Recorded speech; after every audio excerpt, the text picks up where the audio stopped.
Lectura del Santo Evangelio según San Marcos, capítulo 12, versículos del 38 al 44.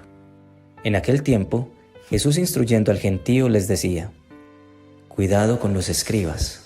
Les encanta pasearse con amplio ropaje y que les hagan reverencias en las plazas. Buscan los asientos de honor en las sinagogas y los primeros puestos en los banquetes, y devoran los bienes de las viudas y aparentan hacer largas oraciones. Esos recibirán una condenación más rigurosa. Estando Jesús sentado enfrente del tesoro del templo, observaba a la gente que iba echando dinero. Muchos ricos echaban mucho. Se acercó una viuda pobre y echó 2 moneditas, es decir, 1 centavo.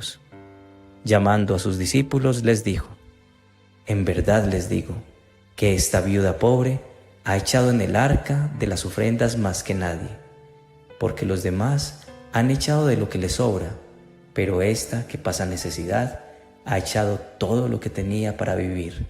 Palabra del Señor. Gloria a ti, Señor Jesús. Hoy Jesús en el Evangelio nos lleva a ver 3 personajes que estaban consagrando su ofrenda a Dios, es decir, estaban dando algo a Dios. El problema tanto con los escribas como con los ricos estaba en querer hacerse notar por lo que tenían, en buscar la gloria propia ante el mundo por lo que daban, dando así a Dios lo que les sobraba, y no todo lo que tenían. Es decir, no estaban entregando todo el corazón en la ofrenda que estaban dando, porque buscaban ser reconocidos por otros, no por Dios. En cambio, la viuda, quien poseía poco, y lo que tenía tal vez era para subsistir, en silencio lo dio todo y entregó su corazón completamente, porque no le dijo a todo el mundo que había dado de lo que tenía esperando a que el mundo la recompensara, sino que dio en silencio y confió en la providencia de Dios. Quizá en determinados momentos de la vida hemos caracterizado a los escribas o a los ricos o a la viuda. Vamos a analizar cada uno para ver qué tipo de persona estamos representando ahora y a qué nos llama el Señor hoy. Primero, ¿cómo te das a Dios con lo que sabes? Segundo, ¿cómo te das a Dios con lo que tienes? Y tercero, ¿cómo te das a Dios con lo que eres? Vamos con el primer punto. ¿Cómo te das a Dios con lo que sabes? Los escribas eran maestros de la ley, es decir, toda su vida se dedicaban a conocer muy bien la Escritura, y ellos se daban a Dios con la enseñanza de la ley.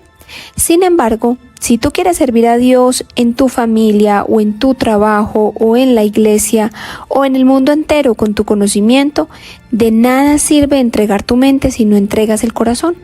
Y esto era lo que le pasaba a los escribas. Por eso Jesús le decía a la gente: cuidado o cuídense de los maestros de la ley. Lo decía para que vieran de qué comportamiento se debían alejar. Los escribas buscaban ser reconocidos, buscaban los asientos de honor y aparte de eso, como las viudas en la época buscaban apoyo para la elaboración de documentos, ellos se aprovechaban y tomaban gran parte de su dinero. Adicionalmente, disimulaban estos robos con largas oraciones. Si actualmente servimos con nuestro conocimiento en una comunidad católica o en el mundo en general, el principal llamado en este punto es a servir a Dios a través de lo que hacemos con humildad y rectitud. Si somos médicos, no buscamos que los demás nos endiosen, actuamos con humildad de corazón, aprendiendo y ayudando. Si somos abogados, defendemos causas justas y actuamos con rectitud. Si somos padres o madres de familia, podemos servir ayudando a nuestros hijos a conocer más a Dios a través de su palabra. El saber no debe inflar nuestro ego, sino nuestra humildad y capacidad de servicio. Cuando nos queremos hacer notar y que nos feliciten constantemente de manera especial por las obras buenas que hacemos, nuestra motivación intrínseca es la alabanza del mundo. Y esto genera sentimientos muy adversos al plan de Dios en nuestra vida, como el orgullo, la envidia y los sentimientos de superioridad. Por eso debemos pedir a Dios constantemente limpieza de corazón. Jesús siempre caminó con humildad siendo el mismo Dios. Alejandro y Gabriela llevan 10 años casados. Alejandro es un ingeniero de sistemas y está estudiando una maestría. Tiene un buen trabajo y le gusta mucho estudiar. La vida de Gabriela cambió un poco cuando tuvo su primera hija, puesto que decidió en acuerdo con su esposo estar con ella los 2 primeros años. Luego, cuando iba a volver a trabajar, quedó en embarazo de su segunda hija. Constantemente recibía un trato despectivo de Alejandro, quien le decía que ella no servía para nada y que se la pasaba haciendo nada en casa. La comparaba con sus compañeras de trabajo que, según él, sí trabajaban y estudiaban. Gabriela quería estudiar y trabajar, pero no había quien cuidara de sus niñas. Además, ella misma vivió una situación de abuso sexual, lo que le hacía sentir temor de soltar a sus hijas. Poco a poco, su autoestima se fue mellando con el trato de su esposo. Hubo recorte de personal en la empresa de Alejandro. Él quedó con muchas deudas y tuvo que aplazar sus estudios. Posteriormente, entró en una depresión. Gabriela empezó a trabajar para ayudarle, pero el mal genio de Alejandro y su desagradecimiento ya tenía a Gabriela al tope. Un amigo le recomendó a Gabriela un acompañamiento de pareja de la arquidiócesis donde ellos vivían.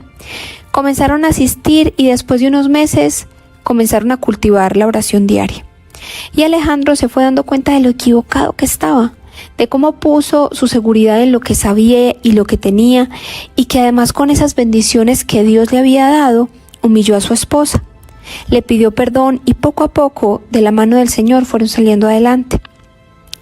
La palabra de Dios en 1 de Pedro dice: vístanse todos de humildad en su trato mutuo, porque Dios se opone a los soberbios, pero muestra su favor a los humildes. Segundo, ¿cómo te das a Dios con lo que tienes? El Evangelio dice que Jesús estaba parado al frente del cofre de las ofrendas y veían cómo muchos ricos echaban mucho dinero. Daban de lo que les sobraba. Aquí resaltamos la palabra mucho. Estos ricos querían hacerse notar dando. Estamos en un mundo consumista donde sentimos vergüenza de decir que no tenemos y nos endeudamos a toda costa para mostrar al mundo algo que no somos. Con lo que recibimos, damos de lo que nos sobra, y eso sí mucho, porque no somos parte de una cultura que está acostumbrada a la generosidad. En este punto, la invitación es a dar más de lo que estamos acostumbrados a dar. Y no se refiere esto solo a dinero, sino tiempo, esfuerzo, amor, y no para que el mundo nos vea. Dar no significa que damos lo que el mundo o nuestro propio orgullo pide de nosotros, porque si no estaríamos dando de forma equivocada. Por ejemplo, un padre que trabaja mucho y es muy reconocido en el ámbito laboral y sus hijos lo tienen todo a nivel material, pero en amor están secos. Allí ese papá tiene que evaluar sus prioridades y ver a qué o a quién está dando todo lo que tiene. Ana es una ama de casa, no mantiene mucho dinero puesto que permanece con sus hijos en casa, y un día se encuentra un señor de la tercera edad que vendía revistas en la calle que se veía muy enfermo. Se llamaba Adrián. Ella pasaba y lo saludaba de vez en cuando y le llevaba algo de comida. Un día decidió acercarse y hablar con él. Le preguntó por su salud y dijo que se sentía muy enfermo. El señor vivía solo y Ana empieza a ayudarle pidiendo citas médicas y llevándolo a las citas también. Poco a poco el semblante de don Adrián fue mejorando. También hablaban de Dios y don Adrián empezó a asistir a la misa con regularidad. Allí Ana aprendió que no tenía que tener mucho dinero para ayudar y que podía dar de lo que tenía, tiempo, esfuerzo o habilidad para gestionar. Tercero, ¿cómo te das a Dios con lo que eres? La vida en la historia no se muestra ni con conocimiento ni con dinero, pero se da a sí misma con todo lo que tiene. Cuando tú das, no puedes compararte con los demás. No te sientas demasiado orgulloso cuando das más que los demás, o demasiado triste o resentido con los demás cuando das menos. Dios pone la medida de lo que damos con respecto a nosotros mismos. ¿Qué estamos dispuestos a dar por Él, a dejar por Él? Mario es un hombre casado que lleva con su esposa más de 15 años y tiene 3 hijos. La intimidad entre ellos como pareja ha disminuido. Asisten a la iglesia los domingos la mayoría de las veces, y hace unos meses Mario suele quedarse en el computador hasta tarde. Se está volviendo adicto al contenido inmoral para adultos, y eso ha afectado aún más la relación con su esposa, quien ya se dio cuenta. Esto ha lastimado la autoestima de su esposa. Ella se pregunta, pero si la sociedad dice que esto es algo normal, ¿por qué yo me siento tan mal? Hace unos meses empezaron un seminario en una comunidad católica y allí Mario se enfrentó a la pregunta: ¿qué estás dispuesto a dejar por Dios? Mario quiere caminar con el Señor, pero a veces siente que este mal hábito lo controla. Un día decide ir a confesarlo con el sacerdote e inicia un proceso con su esposa, quien en lugar de juzgarlo intenta acompañarlo en oración todas las noches. Y juntos, con ayuda del Espíritu Santo, Mario sale de su adicción y renueva la relación con su pareja. Fue un proceso que duró muchos meses, pero allí Mario decidió renunciar a sí mismo, por Dios, su esposa, y al final el resultado benefició a su familia y le benefició a él también.